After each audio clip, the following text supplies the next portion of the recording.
Hello there. This is an astrological forecast for Pisces for 2010. And this also applies if you have a Pisces ascendant. So Pisces, this year it's going to be about money, relationships, it's going to be about self-discovery and your friends.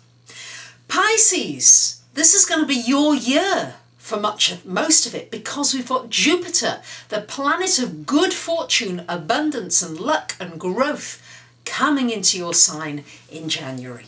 So let me start out with trying to explain these various transits to you. We've got Saturn in your 8th house for much of the year. So this is the serious bit. This is all going to be about finances. It's very, very important that you get your finances in order. You may have a partner who may find their finances are restricted. In some way, it's important for you not to be dependent on somebody else's income, if at all possible. You do need to make sure any joint finances, that your agreements are drawn up, that anything connected with banking arrangements, that you clear, you end some agreements if needed, you change banks if needed and you don't feel very good with somewhere, insurance companies, professionals, anything connected with your finances needs to be sorted out during this transit of Saturn. It's there until October 2012 for the most part, so you will have a while to sort it out, but the sooner you get stuck into it, the better, because then you're not going to have to undergo the harder lessons of Saturn. It's going to feel like, that wasn't so bad after all.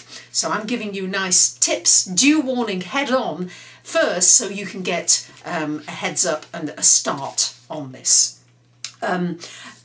Briefly, Saturn goes into your 7th house between April and July, which is an opportunity for you to complete any issues with relationships.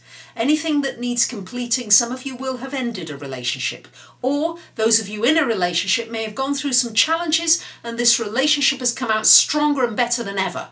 And there may be just some finishing touches between April and July that need to be done at that point.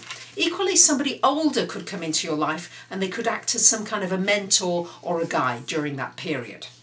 We've got Pluto in your 11th house all year. So this is an important time. It's a long transit, but you do need to be looking at your long-range goals. What's important to you moving on? You're going to find that your friends are going to change. The kinds of activities you used to like, you're not going to like anymore. You want to do different things. You're coming into this new phase. It started about a year ago or so. So you're already into this new phase, but some friendships are going to end. Yes, it may be painful. You may find, that was a dear friendship, but it needed to be completed because it was holding you back in some kind of a way. So yes, there may be some pain with some endings of friendships, but it will move you on to something new and something more nourishing and better for yourself. There also could be a karmic relationship that comes into your life as well. A very deep relationship that actually changes your life forever. Forever and a day. It could be a teacher. Could be somebody who you learn from. Somebody who you maybe admire or respect greatly. This teacher is going to have a huge impact on your life. Or it could just be a friend as well that comes in and impacts your life, forever changing it. You will find as well during this transit that shallow relationships are not satisfying. You're going to want more depth, something with some more meat on the bone that you can get your teeth into and really go deeper with the relationships with the people that you meet. Neptune is in your 12th house. Well, you're going to feel great about that because that's the spiritual house. It's the house of compassion and giving.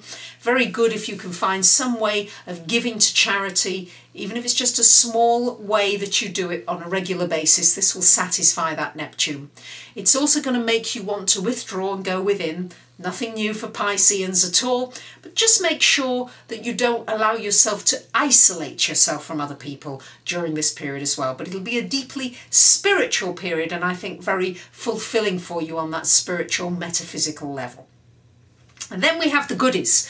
Jupiter and Uranus in your 1st house for most of the year. So this, you're already used to Uranus being there. You've had a lot of change. You've had a lot of upheavals, you Pisceans, and you're kind of getting used to it now.